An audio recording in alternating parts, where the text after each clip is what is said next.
Olá, pessoal, tudo bem com vocês? Eu sou a Priscila Simonato e estou aqui hoje para conversar com vocês sobre os benefícios que são devidos às famílias. Para começar esse estudo dos benefícios que são devidos às famílias, nós vamos começar estudando sobre o benefício de pensão por morte e o benefício de auxílio reclusão. Benefício esse que tem como destinatário os dependentes do segurado. Quando eu falo em benefícios devido às famílias, nós vamos falar também no salário maternidade e no salário família.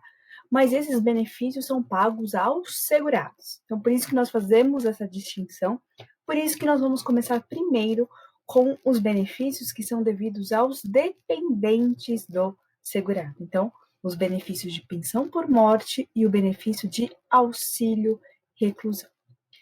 Mas para a gente começar a falar desse benefício, para que a gente consiga entender, consiga saber quem são os dependentes do segurado, quais são as regras de concessão desse benefício, eu sempre gosto de iniciar essa aula fazendo aqui um panorama da função da Seguridade Social. A gente precisa entender essa função da Seguridade Social a fim de que a gente entenda quem são os destinatários desses benefícios previdenciários que nós vamos denominar de benefícios devidos às famílias. Então, aqui eu trago para vocês que a função da Seguridade Social é garantir o desenvolvimento socioeconômico de forma equilibrada para que haja uma distribuição de renda nacional. Então, nós temos essa intenção, essa função da Seguridade Social, dessa questão socioeconômica, de não desamparar aquele que necessita da proteção social. E lá no meu próximo slide já trago para vocês o que é essa proteção social. Então, o que é dar proteção social? É uma união de medidas passíveis, então, de atender às necessidades de cada ser humano, sempre buscando a finalidade da ordem social. Não é à toa, quando vocês estudaram ali a questão da Seguridade Social, vocês viram, né, que a gente tem a questão da ordem social.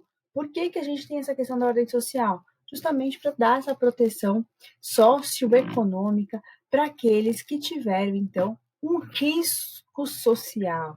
É disso que nós vamos falar, né? Todas as vezes que a gente fala de benefício previdenciário, nós estamos falando de um risco social. O que é esse risco social, então? Dentro de uma necessidade, então existem vários tipos de necessidade que, em razão do segurado ter sofrido algum evento aleatório na sua vida, ele sofrer um desequilíbrio econômico, que vai acarretar, né, esse desequilíbrio socioeconômico, porque ele fica impossibilitado de exercer o seu labor. E por isso que é tão importante aqui a intervenção da Previdência Social.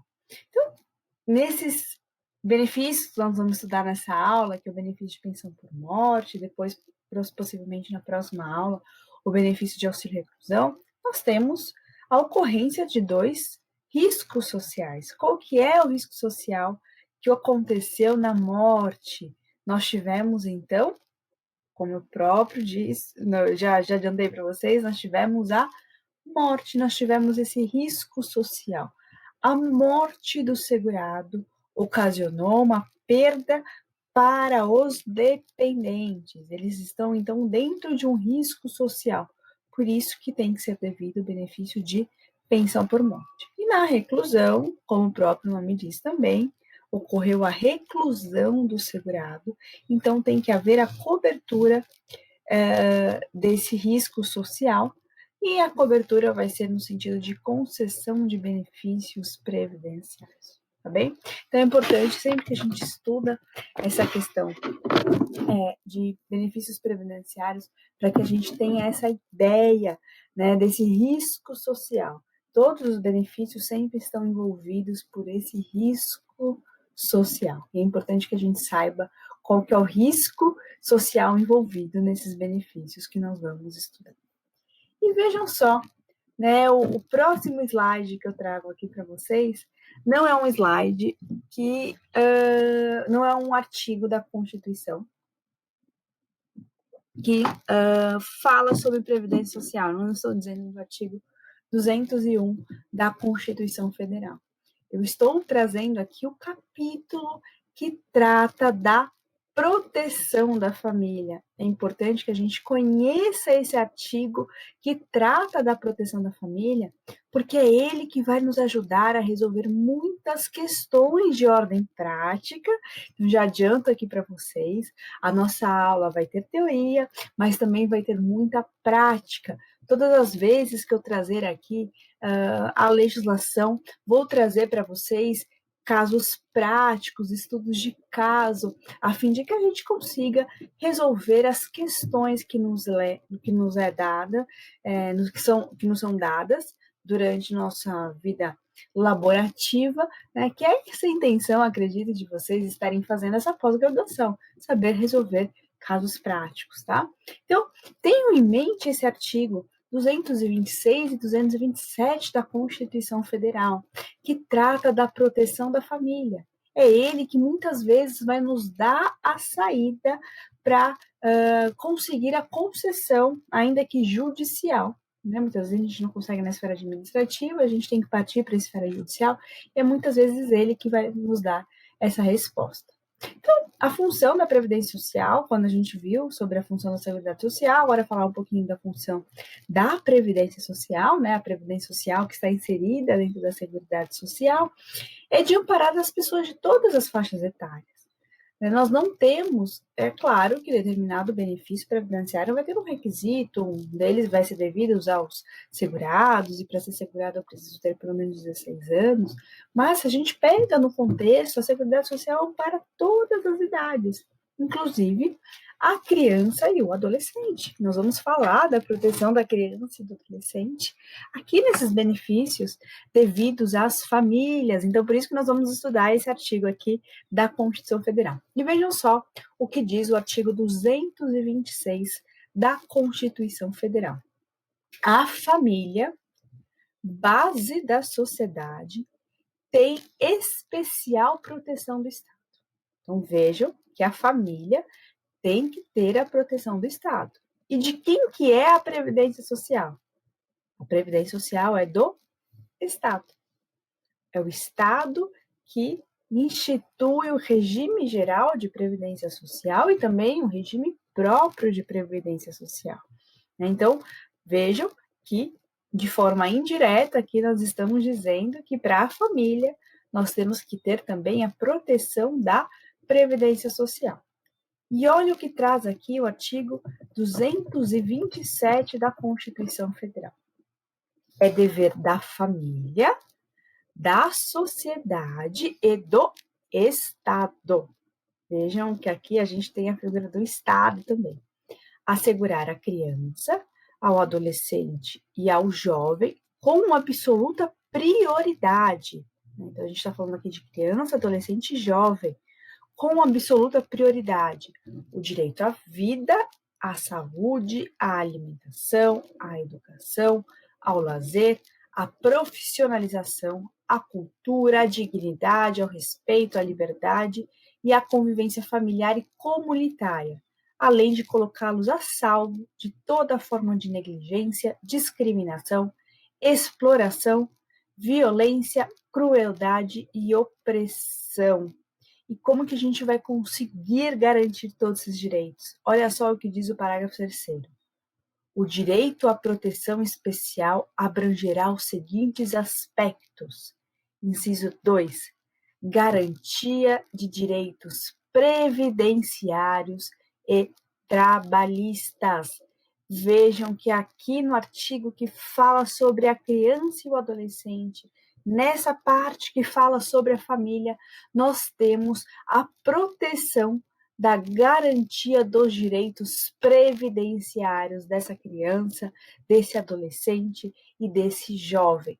É importante que a gente tenha isso em mente. Peço que vocês gravem muito bem esse artigo 227 aqui da Constituição Federal, porque nós vamos falar muito dele principalmente quando formos discutir as alterações trazidas pela Lei 13.846 de 2019. A alteração é que não falta aqui nesse benefício de pensão por morte, que começou lá em 2015, depois nós tivemos uma alteração em 2019, com a lei, e depois uma alteração constitucional com a emenda número 103 de 2019. Então, eu peço que vocês gravem muito bem o que falamos aqui desse artigo, porque eu vou muitas vezes retornar a ele para dar saídas de teses, inclusive para concessão de benefício judicial, tá bem? Então, quando eu falo, né, em beneficiários da Previdência Social, então aqui já focando mais para o direito previdenciário, quando eu falo em beneficiários da Previdência Social, eu estou falando de segurados e eu estou falando de dependentes. E é importante a gente fazer essa diferenciação, porque tem dois benefícios aqui que são devidos aos dependentes do segurado, que nós vamos estudar, que é a pensão por morte e auxílio reclusão, porém tem dois benefícios que são devidos aos segurados em razão de ter dependentes. Então, é importante fazer essa alteração, que é o benefício de salário maternidade e o benefício de salário família, tá bem? Então, quem são os segurados da Previdência Social? O segurado, então, é aquele que tem aquela relação dúplice. Ele tem a relação de custeio da Previdência Social e ele recebe o benefício previdenciário. Então, ele paga para poder receber o benefício previdenciário. Então, ele mantém essa relação dúplice com esse sistema da Previdência Social. E quem são, então, quem pode ser esses segurados? A gente tem a figura dos segurados obrigatórios, que aqui dentro dos segurados obrigatórios nós temos os empregado, nós temos o empregado doméstico, contribuinte individual, nós temos o segurado especial e nós temos o trabalhador avulso. Então, aqueles que obrigatoriamente precisam, em razão de ter remuneração, eles precisam contribuir para a Previdência Social.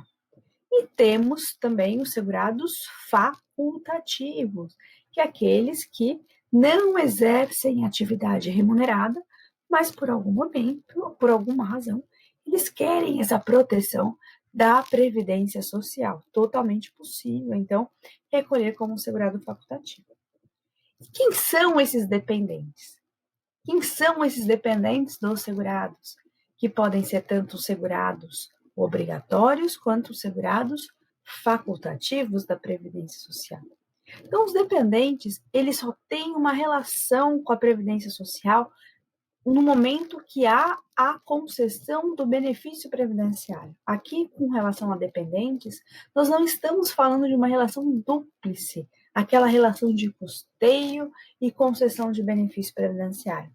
Nós estamos falando somente de uma relação de concessão de benefício. Então, na ocorrência de um risco social, que vai ter o fato gerador do benefício previdenciário, então, no caso, a morte ou a reclusão, que vai ser concedido o benefício previdenciário aos dependentes. Então, esse vínculo, né, do dependente com a Previdência Social, necessariamente eles têm que ter um elo de ligação, que é o segurado da Previdência Social. Vejam que eu estou falando aqui independente do segurado. E, dando continuidade aqui,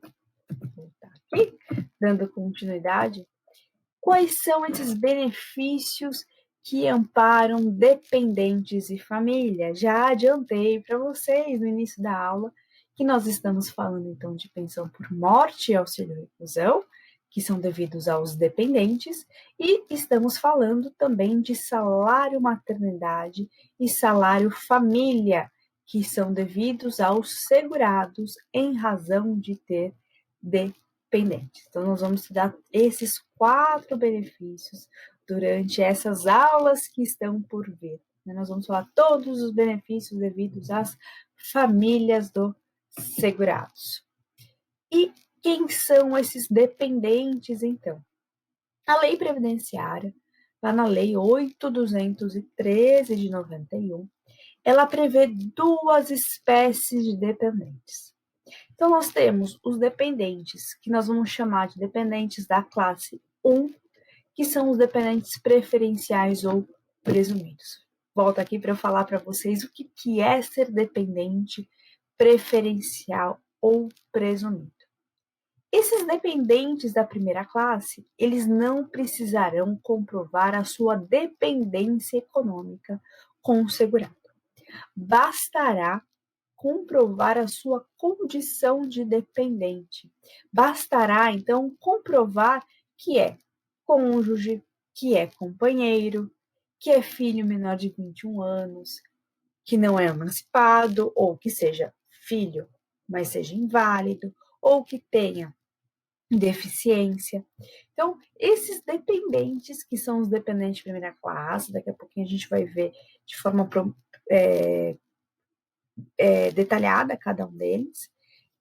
Esses dependentes, então, são considerados dependentes de primeira classe. Eu preciso tão somente fazer a comprovação da condição de dependente. Em nenhum momento a legislação vai me exigir que eu comprove a minha dependência econômica. Eu não vou precisar que eu dependo economicamente do segurado para o meu sustento, tá bem? É importante ter essa distinção em mente. E os dependentes de segunda classe, que são os pais, e os dependentes de terceira classe, que são os irmãos, esses sim são dependentes sujeitos à comprovação. O que eu digo aqui, dependentes sujeitos à comprovação? Estou dizendo que eles vão precisar, além de comprovar a sua condição de dependente, ele também vai precisar comprovar a sua dependência econômica. Ele vai precisar, então, comprovar que depende economicamente do segurado. Vai ter que fazer essa prova do que é depender economicamente do segurado.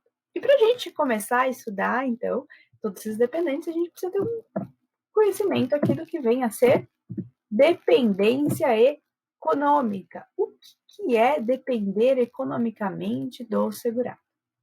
Eu trago para vocês aqui um conceito da professora Maria Helena Diniz, no seu dicionário, um conceito bem curtinho, mas que nos faz entender muito bem o que é depender economicamente do segurado. Olha o que ela fala aqui. É a condição de quem vive às expensas ou às custas de outrem, dele dependendo para sobreviver e atender às suas necessidades de alimentação, habitação, vestuário, educação, etc. Se eu não tivesse já adiantado para vocês quem são os dependentes, eu já trouxe aqui um rol, que aliás é um rol que nós vamos estudar, que é aquele rol previsto no artigo 16 da 8.213. Se eu não tivesse trazido para vocês quem são esses dependentes e falasse, pessoal, pensão por morte é pago aos dependentes do segurado. Quem vocês diriam que são dependentes do segurado? A gente buscaria a resposta nesse conceito de dependência econômica, trazido pela professora Maria Helena Diniz. O conceito de dependência econômica é aquele que vive às expensas do segurado, dele dependendo para sobreviver. Vejam que quando eu trago aqui esse conceito de dependência econômica, em nenhum momento, no conceito da professora Maria Helena Diniz, está dizendo que tem que ser um familiar. Ela está dizendo que é aquele que depende economicamente do segurado, que não deveria ser um familiar.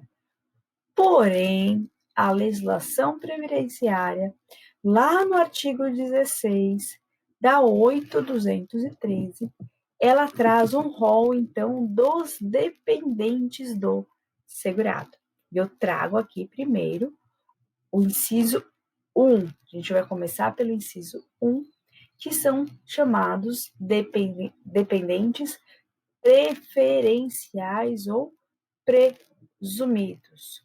Então, coloco inclusive nos slides para vocês aqui, que esses dependentes, eles possuem a dependência econômica do segurado de forma presumida, ou seja, não há a necessidade de comprovação. Então, quem são esses dependentes que nós vamos começar a estudar?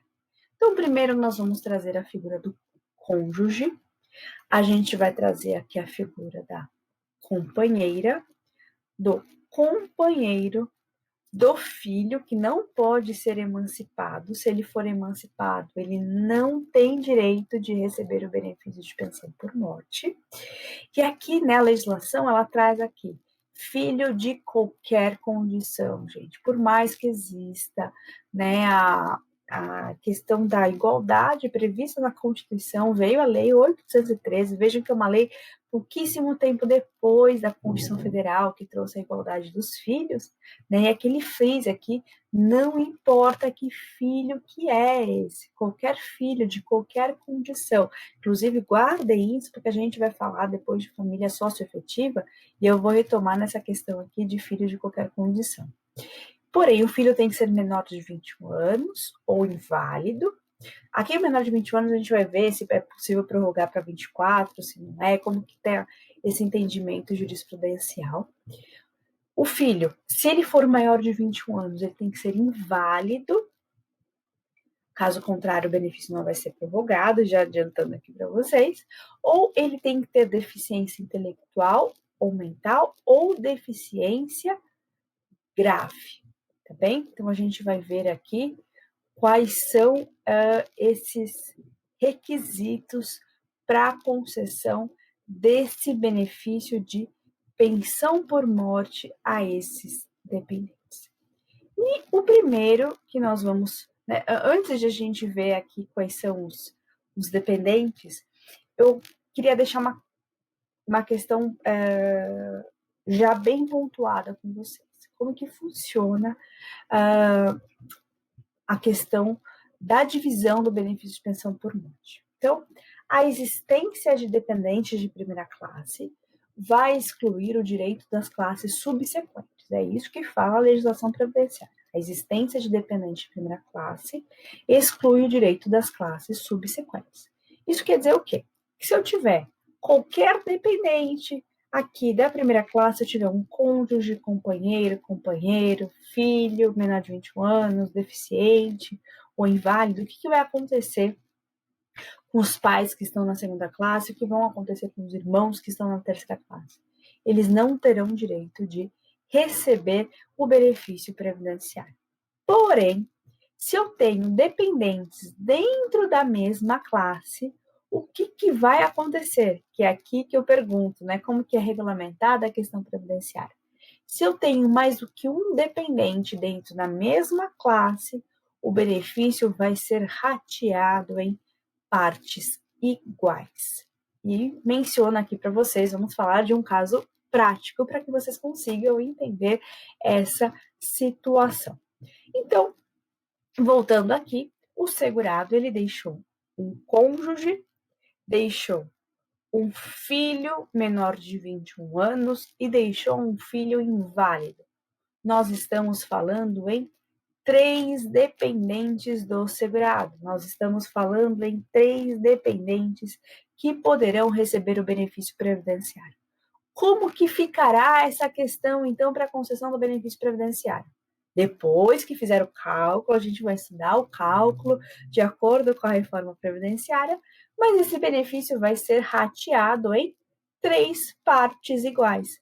Cada um vai receber a sua cota. Cada um aqui receberia, então, 1/3 do benefício devido aos dependentes em razão do falecimento desse segurado da Previdência Social. Trazer um outro exemplo aqui. Deixei um cônjuge, um filho menor de 21 anos, deixei uma mãe. Né? Não gosto de me usar como exemplo nas aulas de pensão por morte. Deixei o segurado, deixou a mãe dele, então, como dependente, tá? Deixou 3. Porém, a mãe é dependente de segunda classe, ela não vai entrar nesse rateio. O benefício aqui vai ser rateado somente entre a companheira e entre o filho menor de 21 anos, tá bem? Então, a gente fala em rateio somente desses dependentes que estão dentro desse rol do inciso 1. Quando a gente voltar a falar de cálculo de benefício, a gente vai ver em números como que funciona esse rateio desse benefício de pensão por morte. Muitas vezes, gente, na prática, por que eu gosto de explicar isso da concorrência? Porque muitas vezes na prática a gente não percebe essa diferença. Porque às vezes o segurado ele deixou uma esposa e deixou 2 filhos, que é filhos em comum a ele e da esposa. Então a esposa, que como os filhos são menores muitas vezes, né, menores até mesmo de 16 anos, 18 anos, como eles são menores, quem vai receber essa cota do benefício serão a mãe que vai ser a responsável pelo repasse dessa pensão. Então, ela recebe o valor integral e ela não faz essa distinção de divisão entre filhos, né? A gente consegue perceber essa diferença, né? A gente consegue notar essa problemática prática quando nós temos filhos fora do casamento, quando tem ex-esposa, a gente vai falar sobre essa ex-esposa, então a gente consegue ver essa diferença quando existe é, esse afastamento mesmo dos dependentes, quando eles não estão dentro do mesmo núcleo familiar, né? Então é importante que vocês tenham isso em mente com relação a essa concorrência. Então, se tiver 10 filhos, vai ser um único benefício que vai ser dividido entre esses 10 filhos, porque eles estão dentro da mesma classe de dependentes, tá bem? Na próxima aula, no próximo bloco, na verdade, nós vamos começar a falar dos cônjuges, a gente vai falar aqui então de casamento, separação, de fato, divórcio, a gente vai falar dessa problemática, tem muito assunto legal para a gente conversar a esse respeito, tá bem? Então, até daqui a pouquinho, pessoal, até o próximo bloco, para a gente continuar falando ainda sobre os dependentes do segurado, que serão necessários a gente. É importante que a gente estude esses dependentes, porque eles vão ser aplicados tanto para o benefício de pensão por morte, quanto para o benefício de auxílio reclusão. Tudo que eu estou falando aqui, pessoal, de dependentes, vai ser aplicado para esses 2 benefícios, tá bem? Então, até o próximo bloco, pessoal.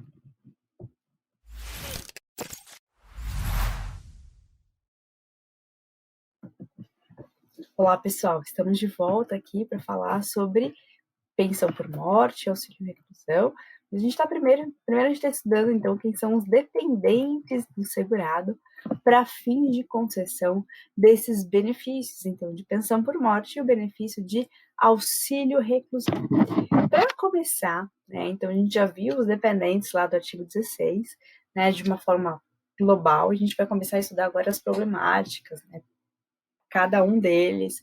E aqui a gente vai falar muito de caso prático, tá bom, pessoal? A gente vai falar bastante dessas problemáticas do dia a dia envolvendo os benefícios de pensão por morte e auxílio reclusão. Primeiro, a gente vai começar aqui a falar sobre o casamento, né? Então, o cônjuge casado. Então, o cônjuge casado, aquele que está realmente casado, de fato e de direito, e possui direito em receber o benefício previdenciário. Aqui é onde tem menos problemática, né? A gente vai ver mais ou menos, né? Mas onde tem menos problemática, por quê? Quando a gente fala em cônjuge casado, nós estamos dizendo daquele que formalizou a sua união, que foi ao cartório, casou, fez tudo bonitinho, os proclamas, depois celebrou o casamento e hoje vive, né, independentemente do regime de bens, vive nesse regime de casamento. Então ele terá direito de receber o benefício de pensão por morte. Como que ele vai fazer essa comprovação, né, desse benefício de pensão por morte? Como que ele vai comprovar, então, a sua condição, né, de dependente? Ele vai ter que juntar, logicamente, aqui, ele vai juntar a sua certidão de casamento. É com essa prova que vai fazer a comprovação para recebimento do benefício de pensão por morte. Por quê? Esses dependentes de primeiro grau do segurado, eles não precisam, primeira classe, primeiro grau, eles não precisam comprovar a sua dependência econômica. Eles vão precisar tão somente comprovar a sua condição de dependente, né? Então, aqui, juntou a certidão de casamento, logicamente, vai ter que analisar os outros requisitos para a concessão do benefício, que a gente vai falar sobre cada um deles, que tem que ter qualidade de segurado, tem que ser segurada a Previdência Social, no auxílio reclusão agora tem carência, então a gente vai ver os outros requisitos, mas o fato de ser cônjuge já está bem adiantado aí para a concessão do benefício de pensão por morte. Mas aí começam as problemáticas, né?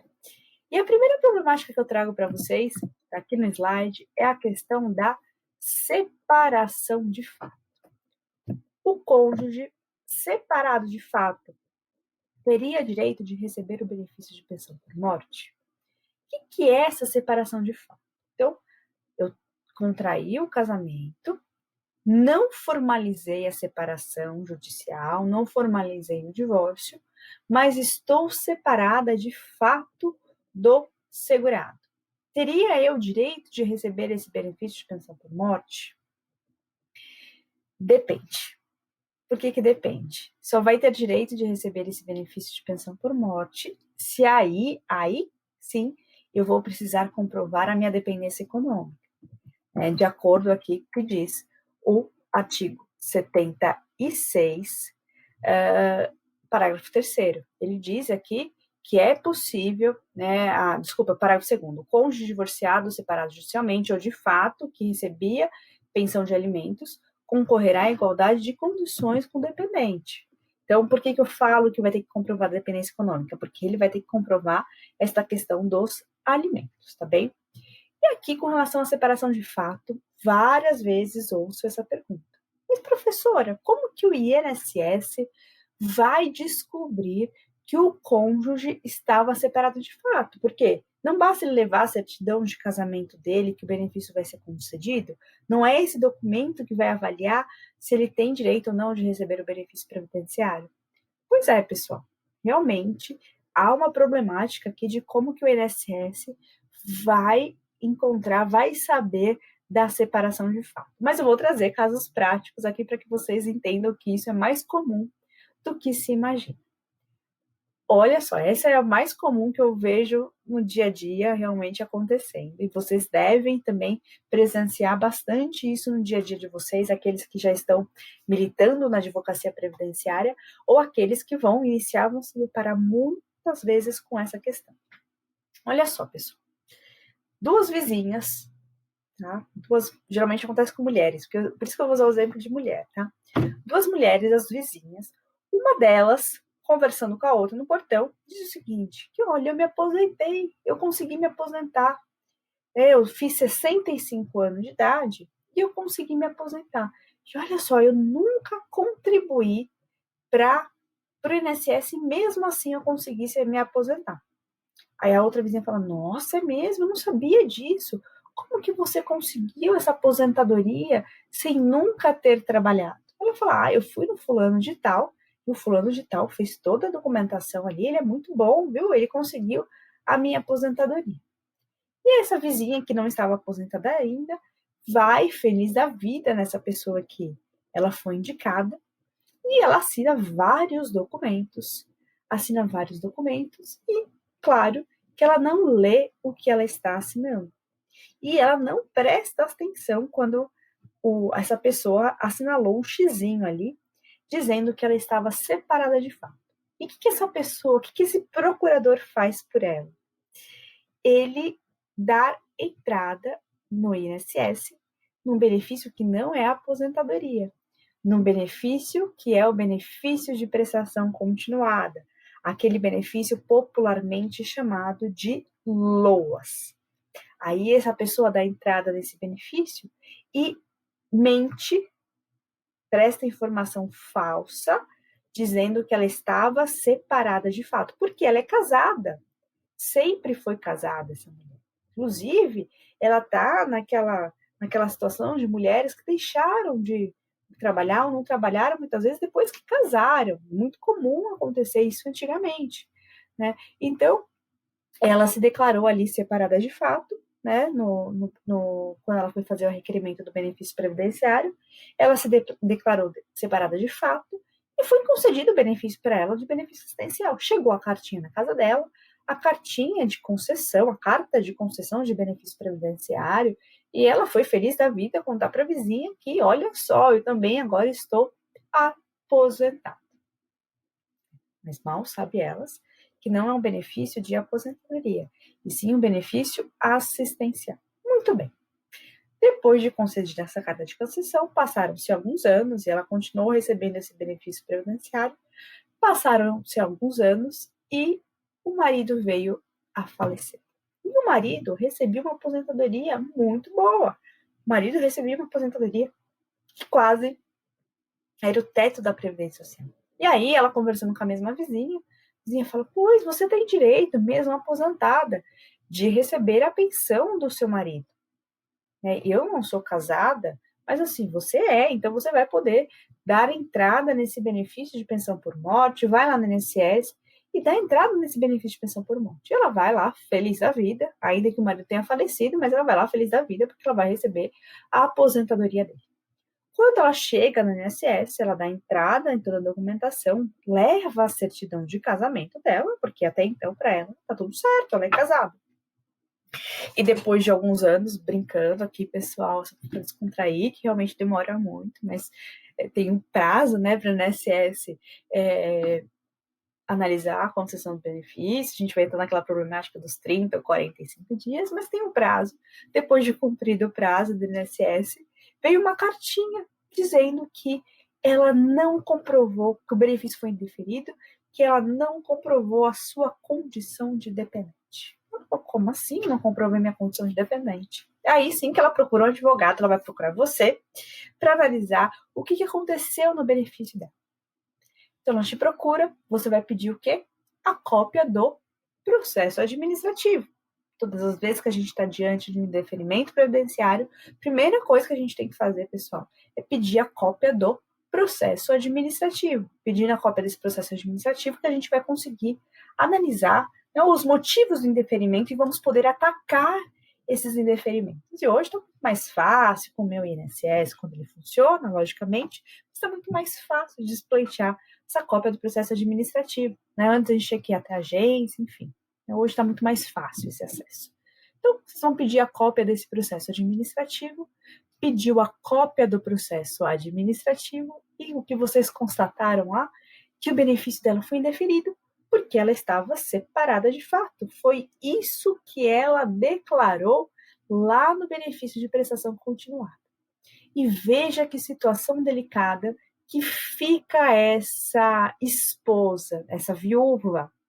Se ela falar que ela mentiu na concessão do benefício assistencial, o que vai acontecer com ela? Ela vai ter que devolver todos os atrasados e ainda correr o risco de ser responsabilizada criminalmente, porque ela prestou informação falsa. Ainda que ela tenha requerido a alguém para dar entrada nesse benefício, né? Porque ela assinou a documentação. Olha a problemática disso.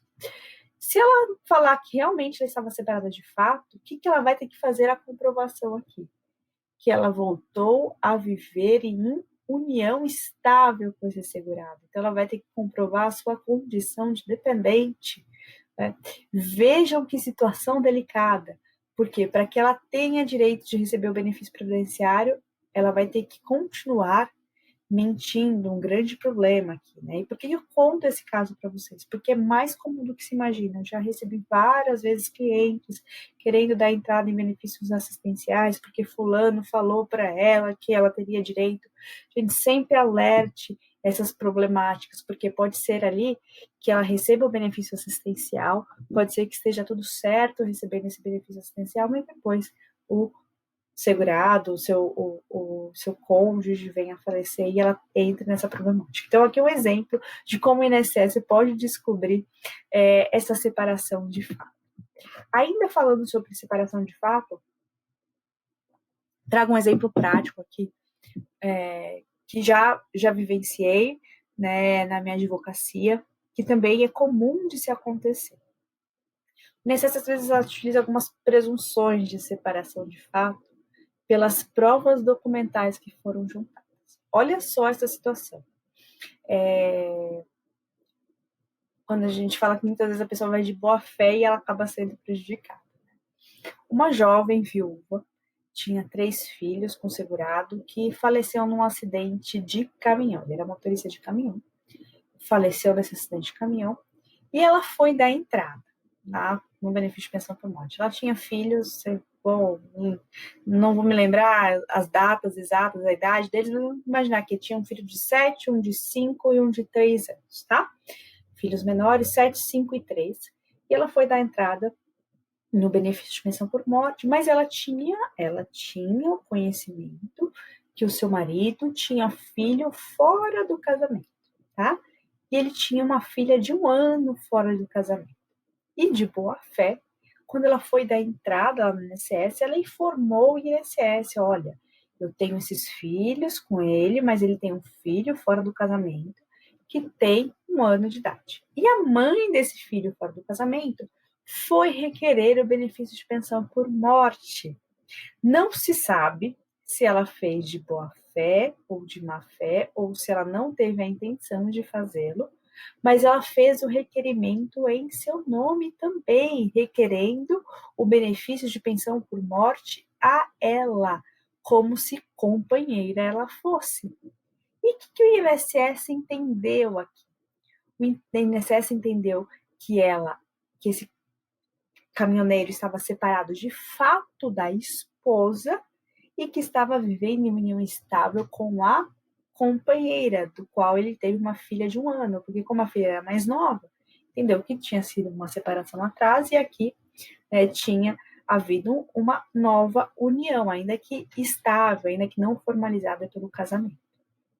E o que aconteceu nesse caso prático? Foi indeferido para a esposa, porque o INSS entendeu que ela estava separada de fato, e foi concedido à companheira e aos filhos. Então veja que uma situação de separação de fato poderia realmente ser verdade isso, mas não. Nessa situação, ela acabou sendo prejudicada, inclusive teve que judicializar essa questão. Então, há várias formas, né, do INSS descobrir ou desconfiar dessa separação de fato, tá bem? E uma outra questão que também a gente tem que discutir aqui com relação à pensão por morte, aos dependentes, ao auxílio reclusão, é a questão do divórcio, né?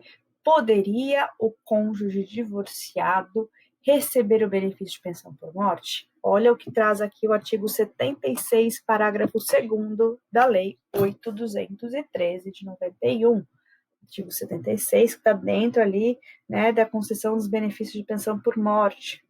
Então, fala ali, o cônjuge divorciado ou separado judicialmente, ou de fato nós já falamos, que recebia pensão de alimentos, concorrerá em igualdade de condições com os dependentes referidos no inciso 1 do artigo 16 desta lei. E aqui quero trazer uma ressalva para vocês, né? O que ele fala aqui? Que recebia pensão alimentícia. A lei diz que somente vai ter direito de receber o benefício de pensão por morte aquele cônjuge divorciado, separado judicialmente ou de fato, que recebia pensão alimentícia. Isso gerou muitas ações judiciais, ao passo que foi editada a súmula 336 do STJ, essa súmula de 2007. Vejam que eu por lei de propósito, parágrafo 3º, tá? Depois a gente volta nele. Essa súmula 336 do STJ diz o seguinte: a mulher que renunciou aos alimentos na separação judicial tem direito à pensão previdenciária por morte do ex-marido, comprovada a necessidade econômica superveniente. Vejam que essa súmula é de 2007. Gravem bem essa data, porque depois eu vou falar do parágrafo 3º aqui com vocês. Quem entendeu essa súmula? Qual que era a problemática posta nessa súmula? A lei previdenciária falava que somente aquele que recebia pensão alimentícia que poderia receber o benefício de pensão por morte. Mas qual que é o problema, gente? Vamos lembrar um pouquinho do direito civil. Aliás, nessas aulas aqui a gente vai ter que lembrar muito de direito civil. Ao passo que o direito previdenciário, aliás, nenhum ramo do direito anda sozinho. É isso que a gente tem que ter em mente.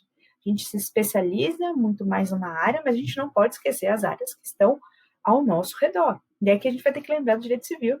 E quando fala em direito civil, quando fala em alimentos, nós temos que os alimentos são irrenunciáveis. Os alimentos são irrenunciáveis. Eu posso requerer os alimentos a qualquer tempo, desde que eu comprove o binômio necessidade versus possibilidade. Então, eu posso requerer alimentos a qualquer tempo, desde que eu faça a comprovação desse binômio necessidade e possibilidade. Então, lá no direito civil, ainda que eu tenha renunciado aos alimentos na separação no divórcio, eu posso requerê-los a qualquer tempo, mas eu vou ter que comprovar a minha necessidade, aí que está a súmula, até usa essa expressão, a minha necessidade superveniente. Então, o que acontece muitas vezes na prática? E é isso que vocês têm que tomar cuidado aqui, também um pouquinho na prática. Muitas vezes o cônjuge renuncia aos alimentos no divórcio ou na separação. A gente pega ali a sentença, né? A gente pega ali a sentença que homologou, ou agora a escritura, né? Que pode ser feito o divórcio em cartório. A gente pega lá os cônjuges renunciam reciprocamente os alimentos. Porém, o que acontece muitas vezes na prática?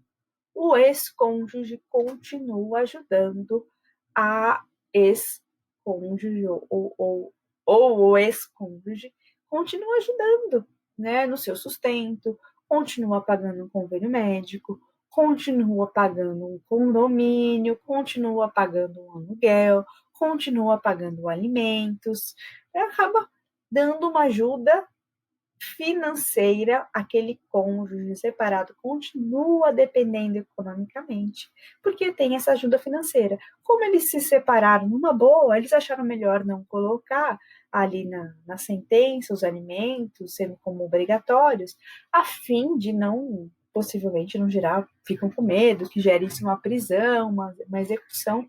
Então, eles convencionaram dessa forma. Nesse caso, ainda assim terá direito de receber o benefício de pensão por morte, mas aí eu vou precisar comprovar essa necessidade superveniente, eu vou precisar comprovar, então, essa dependência econômica. Então, aqui entra uma exceção, né, desse artigo 16, que eu falei que não tem necessidade de fazer a comprovação da dependência econômica, mas aqui é o exemplo, né, que eu vou ter que comprovar, então, que o cônjuge dependia economicamente dele. Depois a gente já vai falar sobre as provas, tá? A gente vai falar, inclusive, com uma alteração. E aqui eu trago para vocês uma alteração trazida com a Lei 13.846 de 2019, que incluiu aqui esse parágrafo 3º do artigo 76 da Lei 8.213 de 91. O que fala aqui esse parágrafo 3º? Olha só. Na hipótese de o segurado falecido estar, na data de seu falecimento, obrigado por determinação judicial a pagar alimentos temporários a ex-cônjuge, o que acontece aqui? A ex-cônjuge, ex-companheiro ou ex-companheiro. Deixa eu só falar um pouquinho, voltar aqui, para falar o que são esses alimentos temporários. Muitas vezes, então, a gente tem visto isso no direito civil. Quando se tem separação, quando se tem divórcio para o cônjuge, é estipulado uma pressão, alimentos temporários durante só um período, a fim de que o cônjuge consiga se inserir no mercado de trabalho e passe a não depender mais economicamente do seu ex-cônjuge. E isso se deve ao fato da busca de igualdade entre homens e mulheres. A gente tem que perder aquela ideia, né, de que a mulher realmente depende financeiramente do marido, né? A sociedade tá mudando bastante, né? Então a ideia é essa, olha, vocês se separaram, tudo bem, você não estava trabalhando, mas você está em plena capacidade laborativa, então você vai ter que agora tentar se inserir no mercado de trabalho, os alimentos são pagos aí pelo período que for necessário para que essa pessoa possa se inserir no mercado de trabalho. De repente está terminando uma faculdade, durante o período que está terminando a faculdade, enfim, né?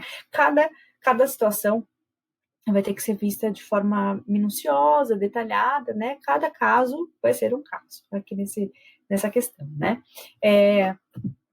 E nós temos, então, aqui, né, o que fala a legislação previdenciária? Que a pensão por morte será devida pelo prazo remanescente na data do óbito, caso não incida outra hipótese de cancelamento anterior do benefício. Então, explicar aqui esse ponto para vocês, né? O que isso quer dizer? Que se tiver alimentos provisórios temporários fixados durante 2 anos, então, fixou lá, se separou, divorciou, vai pagar alimento durante 24 meses. O segurado morreu depois de 2 meses, então faltam quanto? Faltam ainda 22 meses. Então o INSS pagaria o benefício durante esses 22 meses. Então seria pelo esse prazo remanescente. E aqui a lei, né, ela fala, caso não incida outra hipótese de cancelamento anterior do benefício, porque a gente vai ver que para o cônjuge e para o companheiro existe o critério etário do dependente que vai ser relevante para a duração do benefício de pensão por morte. Depois a gente vê isso, tá? Mas só para vocês entenderem, para que vocês consigam entender essa nomenclatura aqui prevista no artigo 76, parágrafo 3º da Lei 813 de 91. Então, os alimentos vão ser pagos somente durante o prazo estipulado no divórcio e na separação. Agora eu pergunto a vocês: será que isso vai poder ser judicializado? Será que essa questão vai poder ser levada, então, ao Poder Judiciário para se prorrogar o benefício de pensão por morte? O que vocês acham, hein, pessoal? Eu entendo que sim. E o argumento é o mesmo utilizado na súmula 336 do STJ. Por que o mesmo argumento? Nós temos, então, que os alimentos são irrenunciáveis, não é isso? Que os alimentos são irrenunciáveis, que a qualquer momento eu posso comprovar o binômio necessidade versus possibilidade para fazer esse requerimento, para se pleitear esses alimentos. Então, aqui eu tenho a mesma lógica, gente. Ainda que os alimentos tenham sido temporários, ainda que os alimentos tenham sido por prazo fixados, se o segurado não tivesse morrido, poderia esse cônjuge pleitear a continuidade desses alimentos? Sim, poderia, mas ele vai ter que comprovar, então, a sua necessidade superveniente. Ele vai ter que comprovar que algo aconteceu que fez com que ele não conseguisse adquirir a capacidade para se inserir no mercado de trabalho e arcar com seu próprio sustento. Ele vai ter que fazer essa prova. Entendo que a gente pode fazer perfeitamente essa prova aqui também no benefício de pensão por morte. A gente vai poder comprovar aqui também no benefício de pensão por morte essa necessidade superveniente, tá? Então, aqui trago para vocês uma tese já da Lei 13.846 de 2019 que vocês vão poder utilizar no dia a dia, né? Então, se depararem com indeferimentos, com cessação de benefício em razão de alimentos temporários, verificar, no caso concreto, se a pessoa realmente não precisa mais desses alimentos, verificar se ela conseguiu se inserir no mercado de trabalho para arcar com seu próprio sustento.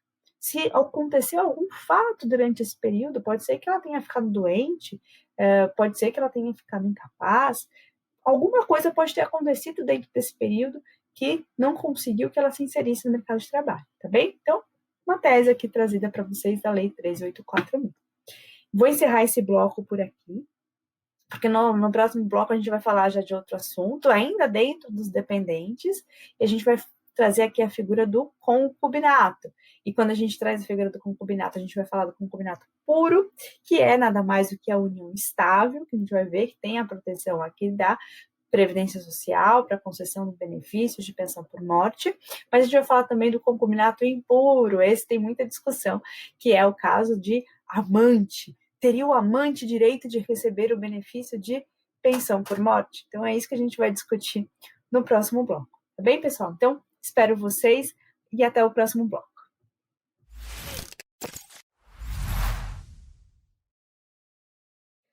Olá, pessoal. Estamos de volta aqui. Estamos falando dos dependentes de primeira classe, falamos já dos cônjuges, das problemáticas que envolvem os cônjuges. Agora a gente vai falar de uma outra problemática, que é a questão do concubinato. Falei para vocês que eu iria dividir o concubinato em concubinato puro, que nada mais é o concubinato de união estável. A gente vai ver que essa união estável tem a proteção previdenciária, né? Os companheiros e as companheiras têm a proteção para a concessão do benefício previdenciário. E aqui a gente vai falar também sobre o concubinato impuro, que são aquele concubinato formado entre homens e mulheres que são impedidos de casar, né? E quando a gente fala em concubinato adulterino, a gente tem ainda o concubinato que é contraído de boa fé e o contraído de má fé. O que seria esse concubinato contraído de boa fé e o concubinato adquirido de má fé? O de boa fé, aquele que é o amante, ele não sabe que é o amante, ou a amante. Ele não sabe que é o amante ou a amante. Ele acha que ele é o oficial. Ele não tem um conhecimento do casamento de uma outra pessoa. E o de má fé, não. O de má fé, o concubinato, o amante sabe que ele é o amante, ele vive nessa situação, mas ele sabe que é o amante, tá? Então, para a gente ter isso em mente, até para ver os reflexos do direito previdenciário nessas relações, tá bom?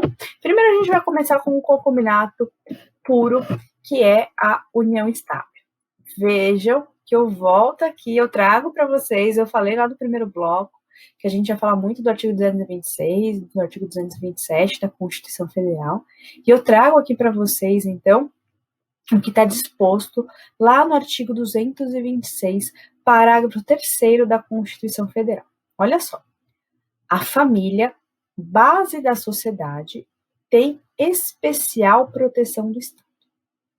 Para efeito da proteção do Estado, é reconhecida a união estável entre o homem e a mulher como entidade familiar, devendo a lei facilitar a sua conversão em casamento.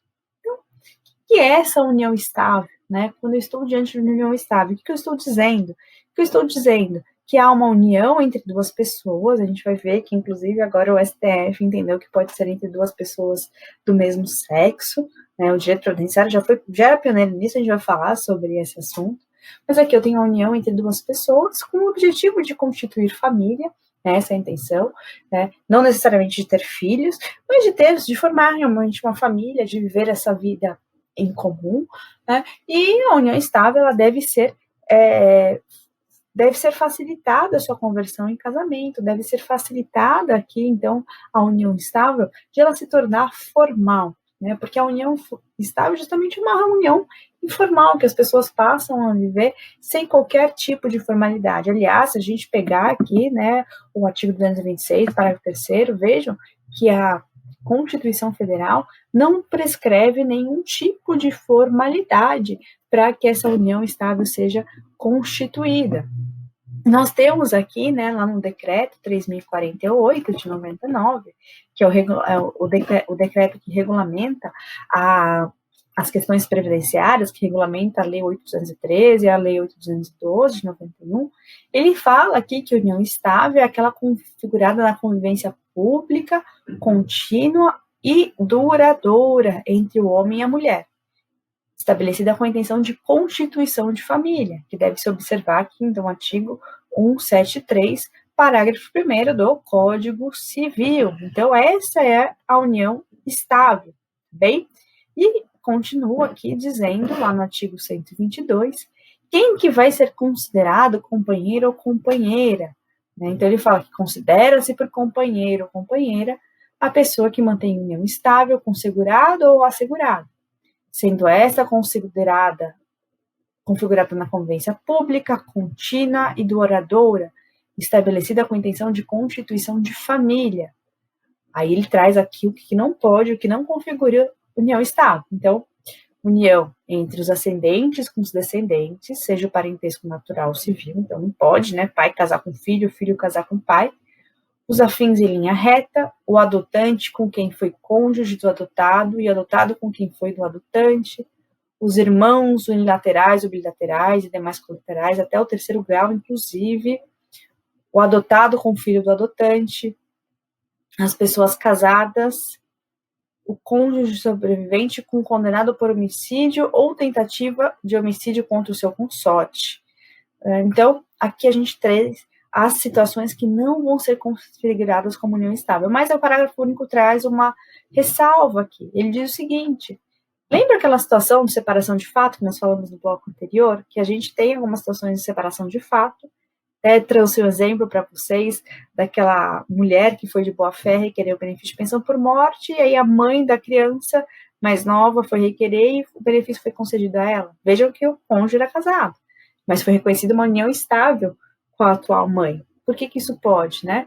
Porque traz aí a própria lei, o próprio decreto traz essa ressalva, porque se tem uma separação de fato, eu estou falando de possibilidade de concessão desse benefício de pensão por morte.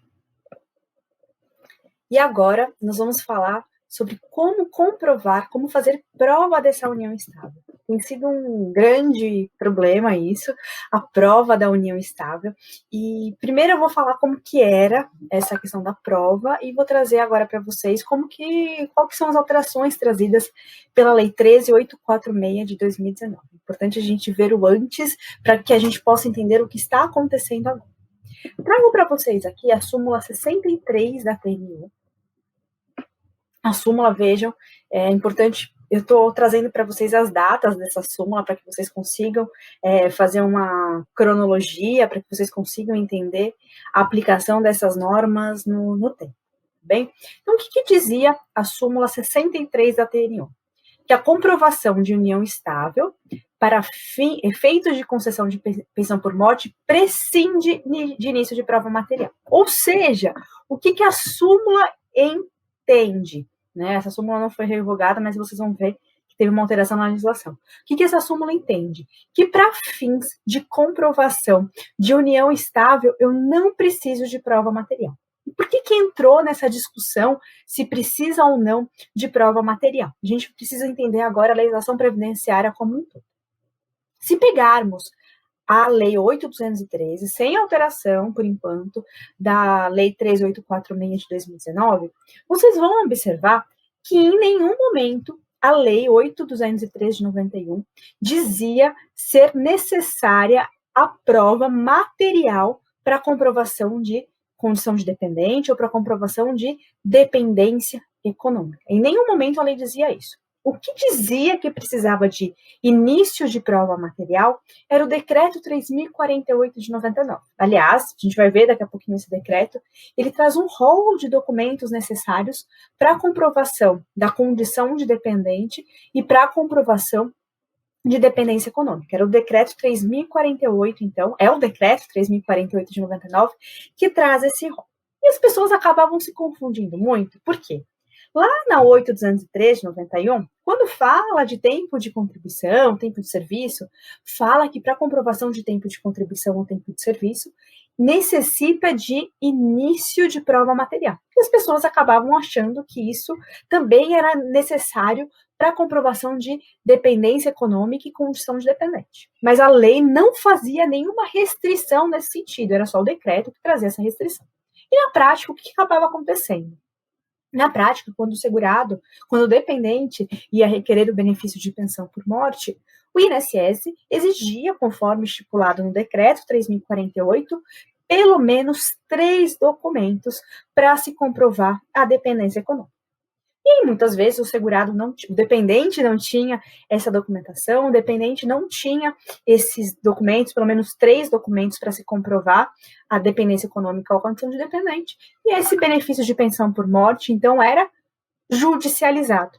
Então, na justiça, então vocês viram aí a súmula, qual que é o entendimento, então, dessa súmula? Que não precisa de início de prova material para a comprovação de dependência econômica e de condição de dependente. Essa prova poderia ser feita, então, com testemunha. A prova poderia ser única e exclusivamente testemunhal. Então, nós tínhamos essa conquista no benefício de pensão por morte. Inclusive, muitas das judicializações do benefício de pensão por morte era por essa questão. Porque, embora o decreto traga quais são os documentos, poucas pessoas tinham, na prática, essa prova material da condição de dependente ou de dependência econômica.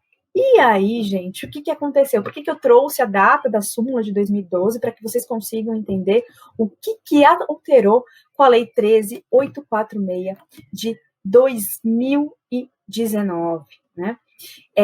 Ela traz aqui, então, incluiu o parágrafo 5º do artigo 16, inclui o parágrafo 5º no artigo 16 da Lei 8.213 de 91. Então, traz aqui no artigo 16, parágrafo 5º.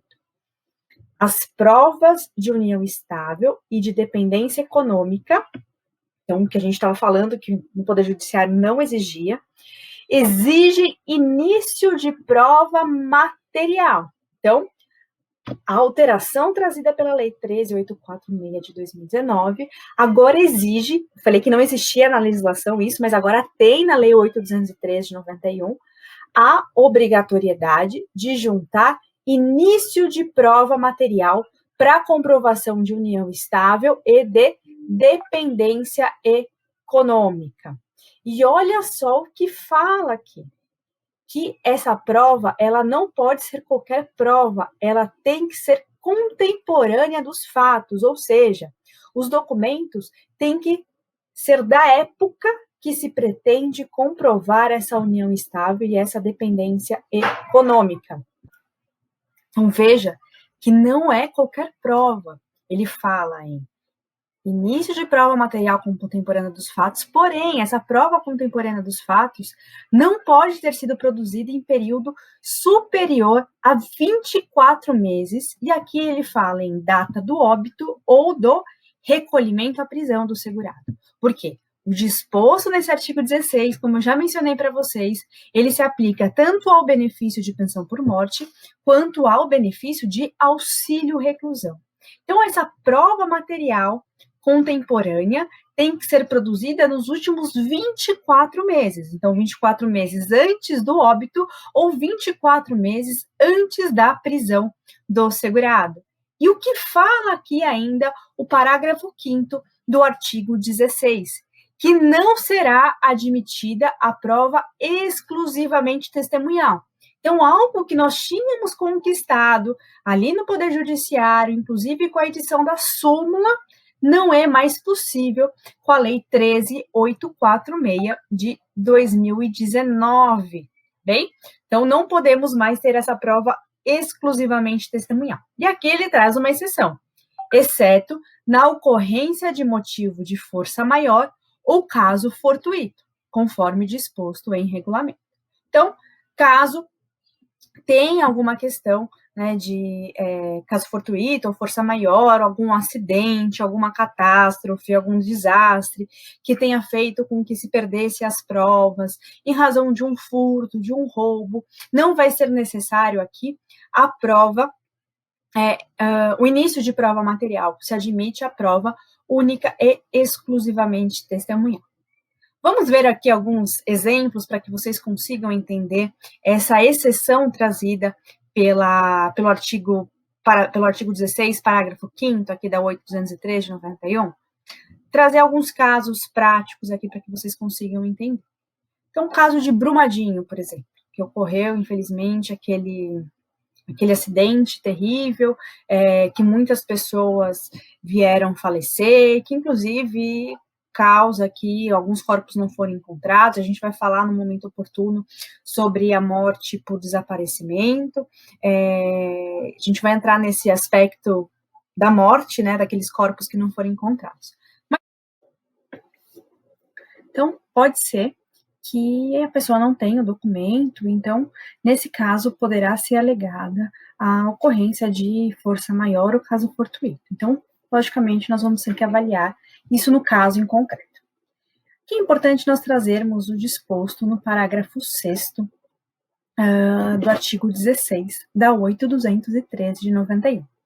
Ele faz aqui, ele cita o artigo 77, parágrafo 2º, inciso 5, a linha C. O que quer dizer esse artigo 77? Agora, desde 2015, na verdade, com a Lei 13.135 de 2015, é necessário, para o cônjuge ou companheiro, é necessário que ele tenha mais do que 2 anos de união estável ou casamento, para que o benefício seja devido, seja pago por mais do que 4 meses. Então, nesse caso, a lei, aqui, o parágrafo 6º, exige não só a comprovação, não só trazer esses documentos contemporâneos aos fatos dos últimos 24 meses, mas também que o segurado traga os documentos além desses 24 meses, então por mais do que 2 anos de união estável, justamente para poder conceder o benefício por mais do que 4 meses, e aí vai depender do prazo de duração, da idade do companheiro ou da idade do cônjuge sobrevivente. Né? A gente vai ver isso depois quando formos estudar as regras para cessação do benefício de pensão por morte. Mas aqui tem algo que me preocupa bastante, que é essa questão probatória. Como que o dependente do segurado vai ter de condições de fazer essa comprovação probatória. Primeiro ponto aqui que eu trago para vocês, e quero retomar o que dispõe, passar aqui para vocês, subir um pouquinho os meus slides, quero mostrar para vocês o que dispõe, vamos voltar aqui, o que fala a Constituição Federal com relação à união estável, o que precisa para se comprovar a união estável. Falei para vocês que na união estável não precisa fazer a comprovação, a união estável não exige qualquer tipo de formalidade para que ela seja reconhecida. Isso está previsto na Constituição Federal. Ele diz que a união estável é aquela que a lei deva facilitar a sua conversão em casamento. Vejam que a gente tem aqui uma facilidade, não uma barreira para que essa união seja reconhecida. E o que fez aqui a legislação previdenciária? A legislação previdenciária criou essa barreira para que a união estável ou a dependência econômica, aqui trazendo de um ponto de vista mais amplo, seja reconhecido, porque agora se exige o início de prova material. E nós vamos ver que o decreto 3.048, aqui já trago para vocês o decreto 3.048, ele traz, então, um rol dos documentos que podem ser utilizados para a comprovação desse vínculo ou para a comprovação da dependência econômica. E o decreto 3.048, ele fala em 3 documentos para comprovação, então. Então, vejam só. Primeiro, a gente tem certidão de nascimento de filhos havidos em comum. Nem toda união estável haverá um filho. Não é toda união estável que tem o nascimento de filhos. Então, aqui pode ser que eu não consiga fazer essa comprovação. Porém, ainda que tenha filhos, lembram que fala lá o parágrafo 5º que os documentos não podem ser, os documentos têm que ser contemporâneos aos fatos dos últimos 24 meses. Então, aqui, dependendo da idade do filho, a gente já afasta essa condição. Item 2, certidão de casamento religioso. Não são todos aqueles que celebram um casamento religioso. Nós temos muitas vezes essa união estável sendo contraída sem ao menos ter nenhum tipo de celebração.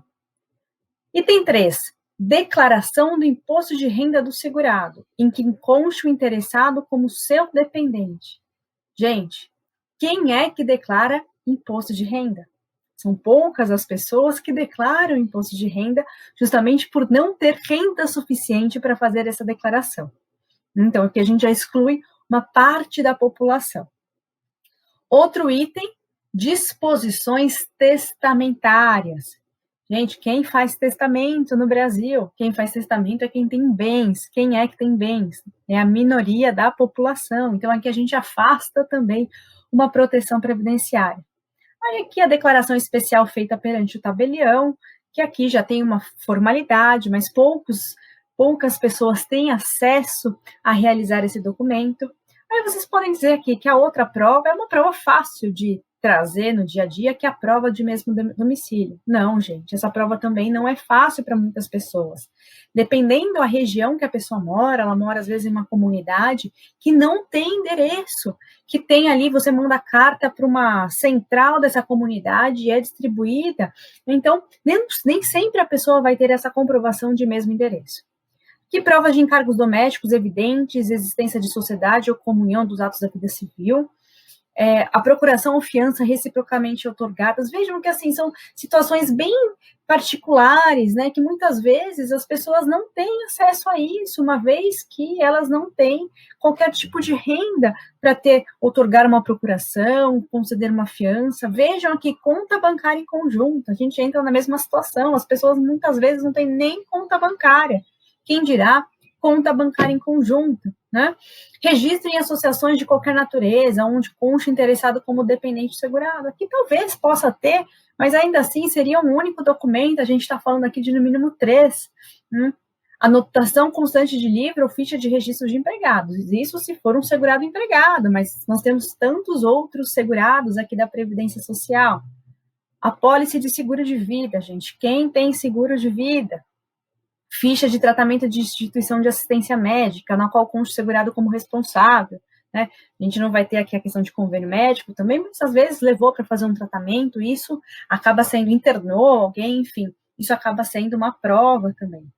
Escritura de compra e venda de imóvel pelo segurado em nome da sua dependente, né? Quem vai comprar um imóvel, gente? A minoria da população, né? Então, a gente tem aqui alguns documentos que acabam sendo de difícil comprovação, no caso concreto, muitas vezes a gente não tem esses documentos para que sejam juntados no processo administrativo e a gente acaba tendo indeferimento do processo administrativo. Porém, a gente podia judicializar isso e a gente tinha essa judicialização com base naquilo que eu comentei com vocês, que não existia nada na legislação dispondo a respeito da exigência de início de prova material. Só vou trazer um caso prático aqui para vocês, né, com relação a essas provas, um ponto muito interessante. Vejam que aquele rol do decreto é um rol meramente exemplificativo, ele não é um rol taxativo. Eu posso juntar qualquer outro documento que comprove essa união estável, que comprove essa dependência econômica. Me perguntam, posso juntar foto? Pode juntar foto. Né? Posso juntar qualquer tipo de documento. E olha um caso curioso. Não foi comigo, uma aluna uma vez me contou em uma das aulas que ela conseguiu comprovar a união estável com a ficha de adoção de um cachorro. Eles tinham adotado um cachorro em conjunto e eles tinham uma carteirinha ali de adoção que tinha o nome dos dois. Então, isso foi uma prova, foi um início de prova material para corroborar com as oitivas da testemunha para fins de concessão do benefício de pensão por morte. Vejam que aqui vai ser de suma importância o atendimento ao cliente. O atendimento ao cliente é o ponto principal de qualquer processo previdenciário. Aqui que a gente vai conhecer a vida dessa pessoa, né? A gente vai saber como que era a situação dela, a situação previdenciária e a situação também aqui do benefício previdenciário, a situação da família dela, né? Então é importante a gente fazer todo tipo de pergunta.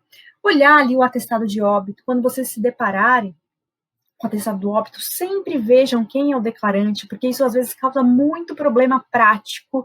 Às vezes tem uma pessoa, a pessoa se diz que é companheira, e ali no declarante está uma outra pessoa, né, talvez uma outra mulher.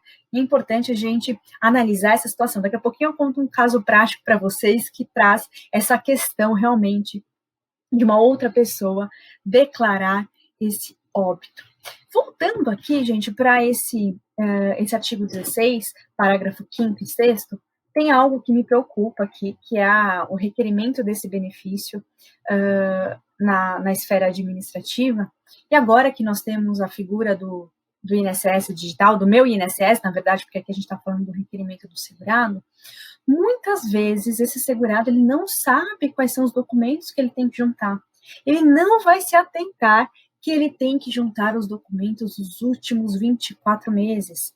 Ele não vai se atentar que ele tem que juntar para o cônjuge, para o companheiro, para que esse benefício seja por mais do que 4 meses, ele não vai se atentar que ele tem que juntar documentos por mais de 2 anos. Então, muitas vezes a gente vai ter esse indeferimento previdenciário aqui por falta de documentação. E talvez ele não tenha a mesma documentação e a gente tenha que judicializar. A pergunta aqui é, eu consigo afastar o que está previsto nesse parágrafo 5º do artigo 16?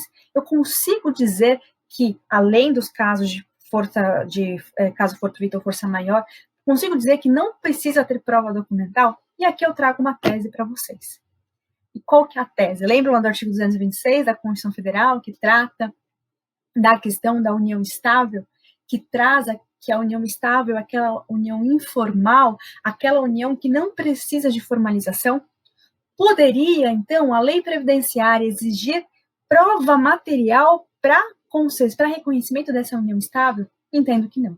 Então, se nós estivermos diante de um indeferimento de um benefício de pensão por morte a um companheiro por ausência de prova material, e caso a pessoa de fato não tenha essa prova material, o que nós podemos então aqui alegar? Nós podemos dizer que a Constituição Federal não exige nenhum tipo de prova material, nenhum tipo de documento a fim de que a união estável seja reconhecida. Então, se a Constituição deixa sem nenhuma restrição, caberia a lei trazer essa restrição?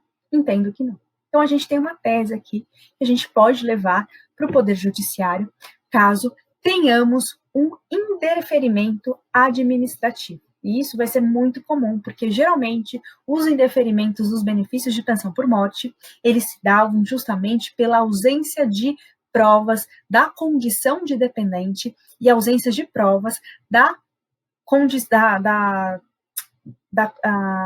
condição de dependente e dependência econômica, tá bem? Então, aqui uma tese judicial interessante para que a gente possa trazer, né, na nossa prática, tá? Eu vou encerrar esse bloco por aqui. No próximo bloco, eu vou trazer para vocês um caso prático de união estável que tem muito a ver com o que eu falei para vocês do atestado de óbito, daquela pessoa que declarou óbito, que a gente tem que tomar cuidado com isso. Aquele que declarou o óbito, aquele que registrou um boletim de ocorrência, tudo isso vai ser relevante aqui para o direito previdenciário, para a concessão do benefício de pensão por morte, tá bom? Então, vejo vocês no próximo bloco, pessoal. Até daqui a pouco.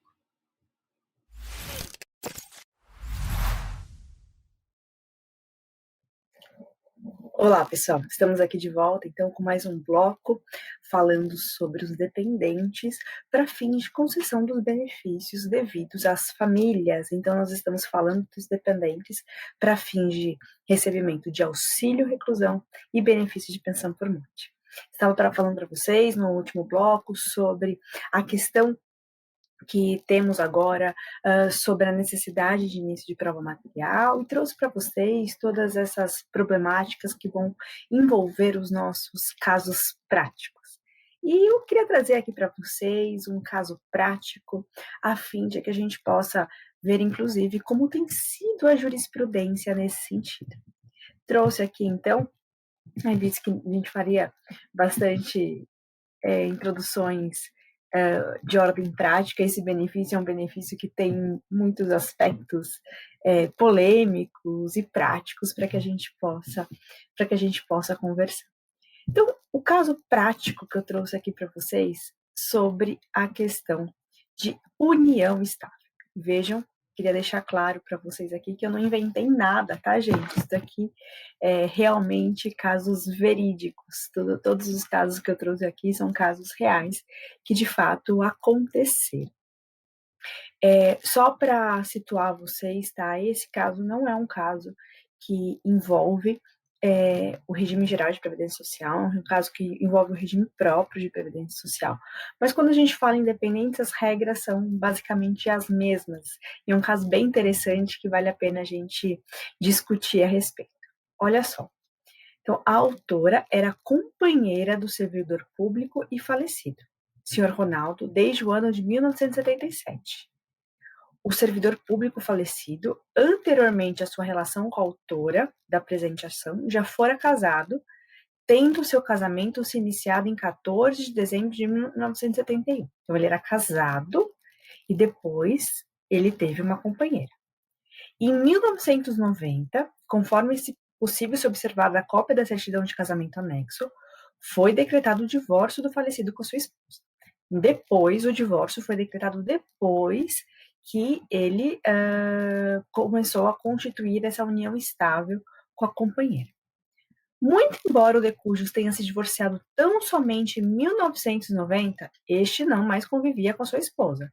estando separado de fato por um maior período, uma vez que a partir de quando passou a viver maritalmente com a autora, ou seja, em 1977, já se encontrava separado desta.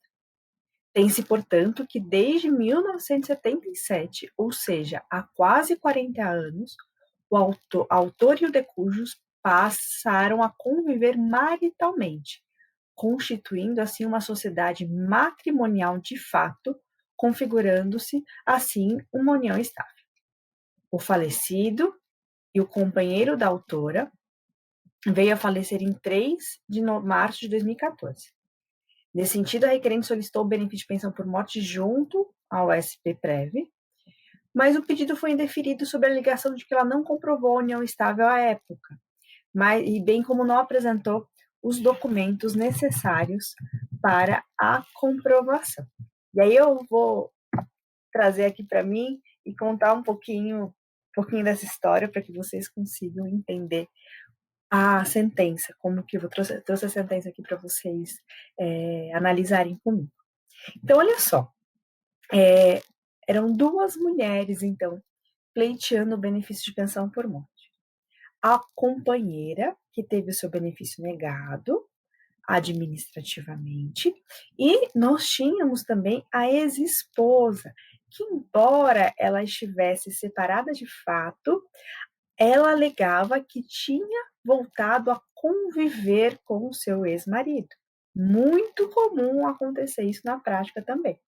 Nós temos uma separação, nós temos um divórcio judicial e depois eles voltam a conviver maritalmente. E era isso que ela alegava.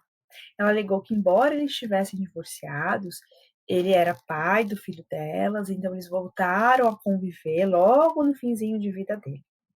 E ela também deu entrada no SPPrev e o benefício dela foi negado. Então, o SPPrev não concedeu o benefício a nenhuma das partes, nem a ex-esposa, que alegava que era atual, nem a companheira, que alegava que também vivia com ele, tá? E eu vou trazer aqui para vocês, então, a sentença, né, a decisão que foi, como que foi decidido isso no caso concreto, né, desse caso aqui que eu mencionei para vocês.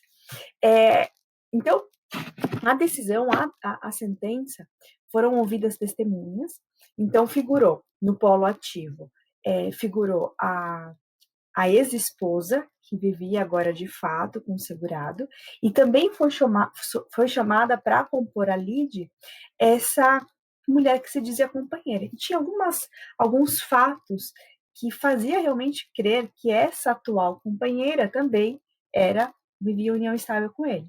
Lembra que eu comentei com vocês no bloco passado como é importante a gente analisar documentos, como é importante a gente ver, inclusive, a certidão de óbito, quem declara o óbito, porque eu me lembro desse caso. Nesse caso, quem declarou o óbito dele não foi a ex-esposa. Quem declarou o óbito dele foi a atual companheira. Porque eles estavam vivendo um período lá no litoral, aqui no litoral de São Paulo, né? Então, ele morreu lá no litoral, numa casa que, olha só, gente, vejam de quem que era essa casa. Essa casa não era do falecido, essa casa era da sua ex-esposa. Olha que loucura! Ele estava na casa da ex-esposa, que alega que estava vivendo atualmente com ele, e morreu nos braços da atual companheira. E no processo judicial, comprovou-se o seguinte, que eles tinham união estável concomitante. O juiz entendeu que ele tinha união estável tanto com a ex-esposa quanto com a atual. Como o juiz entendeu que havia essa união estável entre as 2 mulheres, o que o juiz resolveu fazer? Ele resolveu dividir a pensão entre as 2. Então, as 2 são beneficiárias do benefício de pensão por morte. E aí, eu trago agora para vocês, a gente vai discutir um pouquinho como que está a jurisprudência nesse sentido, né? Eu trouxe aqui uma decisão para vocês do TRF da primeira região, que possibilita, diz aqui, que se houver duas companheiras, que é possível manter concomitantemente duas uniões estáveis até a data do seu óbito. Há de ser rateada a pensão por morte entre as companheiras. Então, trouxe aqui para vocês uma decisão, né, que possibilita o rateio dessa pensão, então, entre duas companheiras. Só um detalhezinho aqui, sabe esse caso prático que eu comentei com vocês? Foi um caso real que eu tive a oportunidade de atuar, né? Eu estava pela ex-esposa, não pela companheira, pela ex-esposa que se dizia companheira, e algo me surpreendeu, né? Porque quando eu peguei o processo para ver e eu vi que tinha uma outra mulher solicitando o benefício, eu fiquei bem preocupada em passar essa informação. Fiquei bem, né? Falei, poxa vida, como que eu vou informar isso para cliente, né? Uma situação realmente delicada. Quando foi a minha surpresa que eu disse a ela, olha, uma outra mulher habilitou, né, para requerer o benefício de pensão por morte, eu disse o nome da mulher. E a resposta dela foi o seguinte: eu não acredito que a fulana se habilitou para requerer o benefício de pensão por morte. Ela disse que não iria se habilitar. Quem disse que iria se habilitar era a ciclana, ou seja, ele tinha ainda mais uma união com uma outra mulher, né? E interessante aqui, é importante mencionar isso para vocês, porque todas elas se conheciam.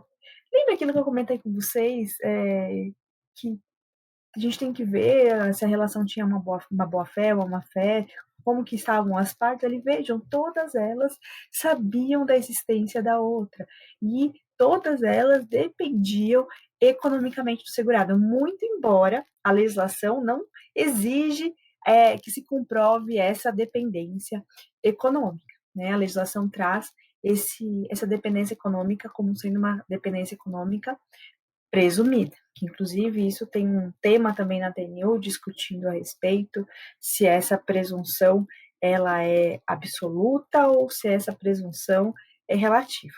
A gente tem vários temas aí envolvendo esse benefício de pensão por morte. Tá? Então eu trouxe aqui essa decisão aqui para vocês, né? Mas não é assim, gente, tá? Não é pacífico assim. Por que não é pacífico assim? Nós temos um tema que está no STF, o tema 529 do STF, que está discutindo a possibilidade de reconhecimento jurídico de união estável e de relação homoafetiva concomitante para fins de rateio de pensão por morte. Lá no STF, eles discutem se pode, né, ter essas duas uniões, a união estável junto com a união homoafetiva. Entendo eu que vamos ver, né, como que vai ser o julgamento do STF a esse respeito, né? Mas entendo que é indiferente se a relação é homoafetiva ou não. A gente vai ver daqui a pouquinho que há a possibilidade de reconhecimento da união homoafetiva para fins previdenciários. Né? O que o STF ele vai realmente ter que pontuar é se é possível dividir é, duas pensões em razão da mesma união estável. E nós temos um outro tema também que está em repercussão geral aqui pelo STJ, tá? O tema 526, que está em repercussão pelo STJ. Desculpa, aqui do STF também, o tema 526, que discute se o concubinato impuro de longa duração ele gera também efeitos para fins previdenciários. Olha só, previdenciário, pensão por morte, concubinato impuro de longa duração. Efeitos para fins do Estado a que alude o artigo 226, parágrafo 3º da Constituição Federal. Existência de repercussão geral. Esse tema, tá, o 526, ele tá desde maio de 2019, vai fazer um ano, né, que ele está concluso ao relator aqui para julgamento.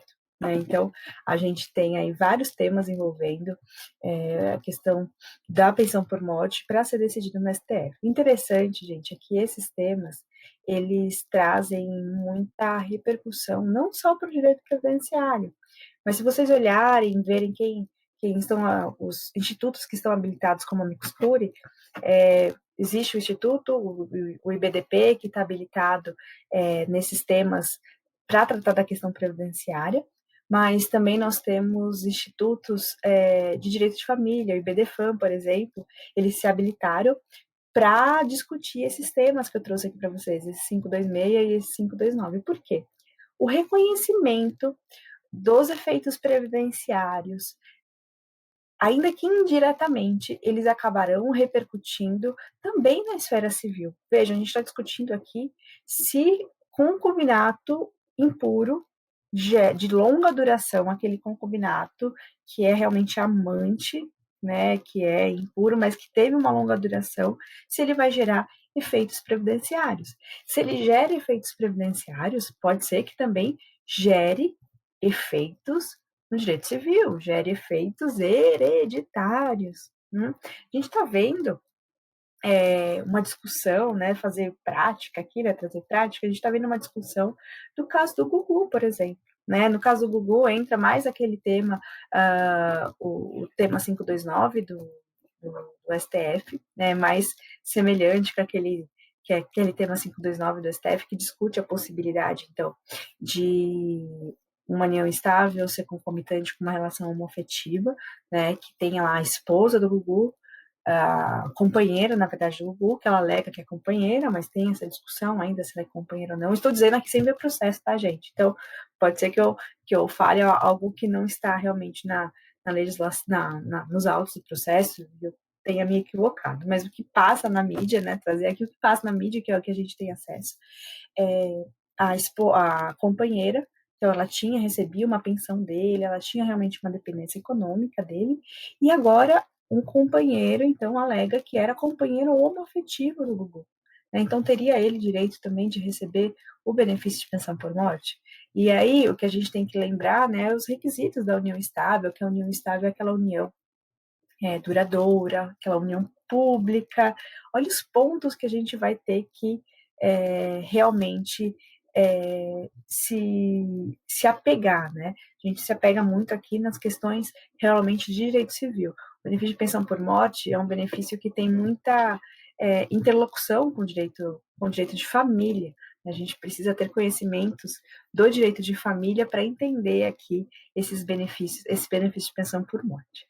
E já que eu estou falando, né, de companheiro homoafetivo, trouxe aqui para vocês como que é o entendimento no direito previdenciário desse companheiro homoafetivo.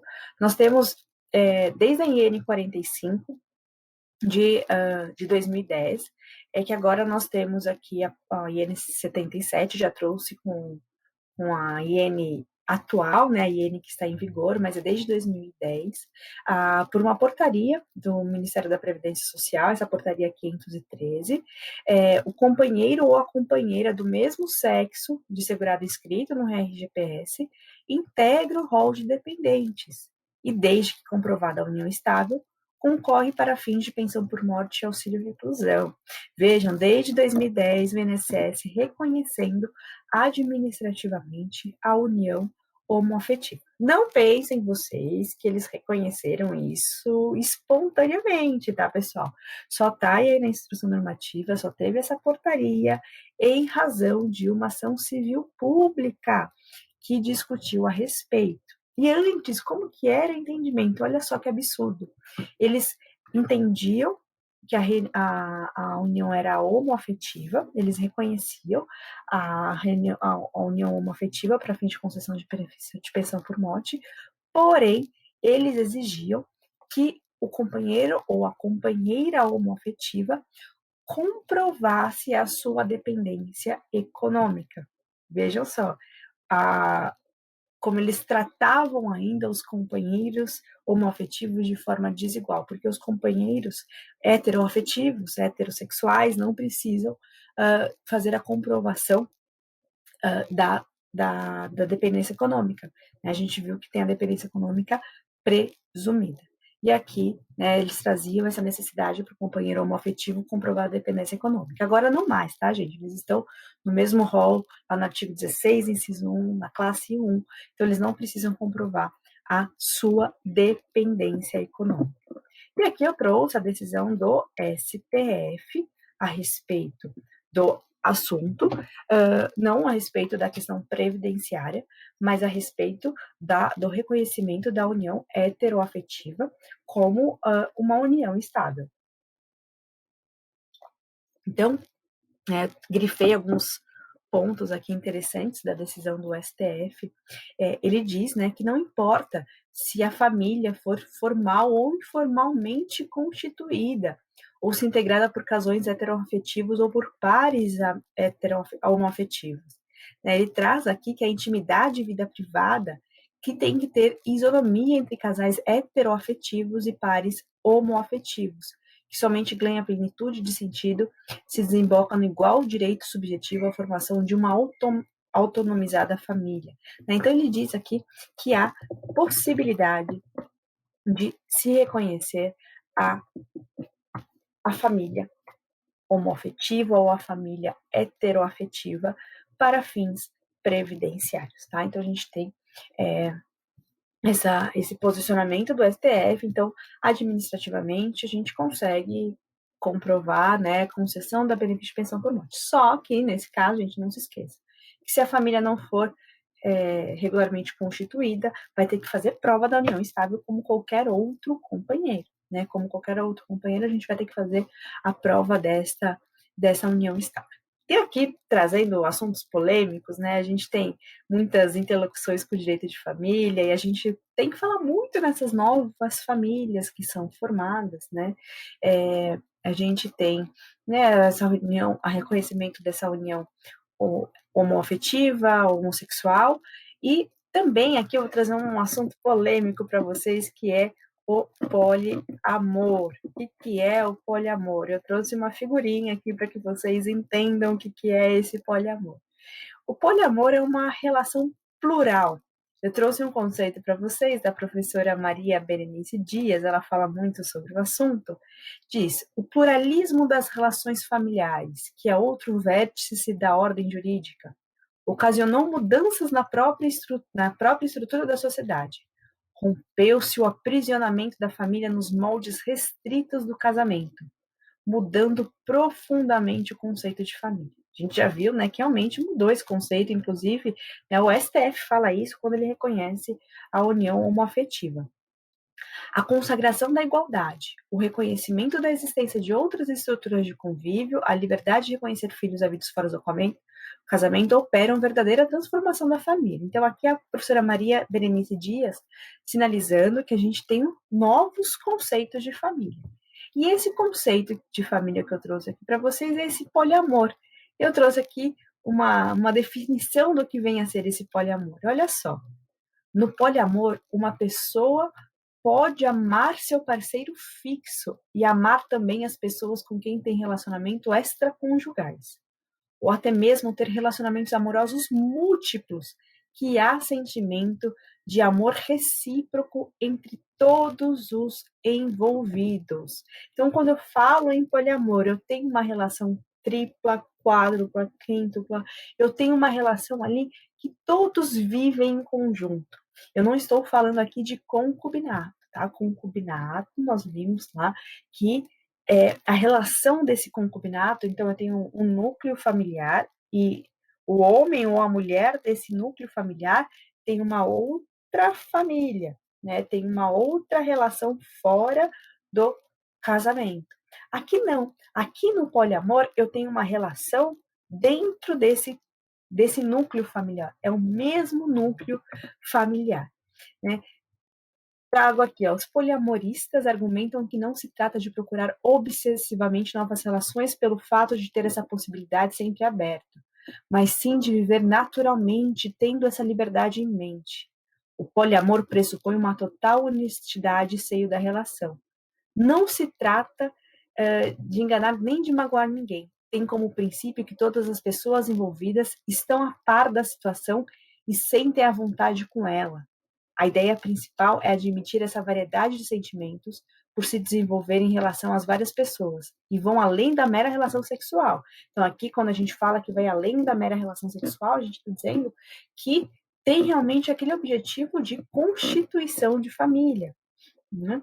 O poliamor aceita como fato evidente que todos têm sentimentos em relação a outras pessoas que odeiam, como nenhuma relação está posta em causa pela mera existência de outra, mas sim pela sua própria capacidade de se manter ou não, os adeptos garantem que os ciúmes não têm lugar nesse tipo de relação. Né? Então aqui o poliamor ele é baseado no amor, né? E não no sexo, ele é baseado realmente nessa família. Ele é baseado nessa relação que se tem de constituir família. E por que eu estou falando aqui do poliamor para vocês nessa aula de pensão por morte, nessa aula de auxílio reclusão? Queria discutir com vocês se esse poliamor, se ele gera efeitos previdenciários. Se numa relação poliamorista, se os sobreviventes, porque aqui a gente não fala só de um, a gente pode falar de 2 ou mais sobreviventes, se eles teriam direito de ratear o benefício de pensão por morte. Por que eu falo ratear? Porque nós estamos falando da mesma classe de dependentes. Estou falando de dependentes do mesmo rol, né? Todos esses que nós estamos conversando até agora, a gente ainda continua na classe 1 de dependentes. Então, teriam eles direito de receber o benefício de pensão por morte. Pessoal, entenda o seguinte, a gente está discutindo se o concubinato impuro gera efeitos previdenciários. Olha só, a gente está discutindo se amante, ou o amante, eu gosto de dizer muito ou a, né, para não dizer que estou sendo muito feminista aqui, né, dizendo que só homem tem amante, pode ser o ou a amante. A gente se está discutindo no concubinato esses efeitos que gera, né, esses efeitos de longa duração, se gera direito à concessão do benefício previdenciário, por que no poliamor, que há uma relação entre recíproca, uma relação que as partes estão de acordo, há uma relação mútua, por que não haveria, então, direito de receber, né, o benefício de pensão por morte ou benefício de auxílio reclusão? Entendo que esse benefício poderia, então, ser rateado entre eles. Vejam, várias formas de família, que o direito previdenciário tem que acompanhar a sua evolução, que essas novas formas de família não tiveram seus esclarecimentos na emenda constitucional, nem em todas as outras reformas que tiveram com a Lei 13.735 de 2015, com a Lei 13.846 de 2019, não foi esclarecido esse ponto. Nós temos essas discussões sendo feitas nos processos judiciais. Então, esse ponto é um ponto interessante para que a gente possa realmente discutir a respeito, né, da família poliamorista, bem? Eu vou encerrar essa aula por aqui, pessoal, porque o próximo assunto que nós vamos falar são dos filhos, né? A gente vai falar um pouquinho, então, ainda da primeira classe de dependentes. A gente vai trazer aqui a questão dos filhos, a gente vai conversar sobre a família socioafetiva, falar dos pais e dos irmãos, né? Que são esses que faltam. É um assunto um pouquinho mais enxuto para a gente conversar. A maior problemática realmente está aqui dentro dos companheiros e dos cônjuges. A gente vai falar um pouquinho da inscrição deles, como que faz a inscrição desse benefício, tá bom? Então a gente vai ver isso na próxima aula, tá bom, pessoal? Então, vejo vocês até a próxima aula, pessoal. Muito obrigada.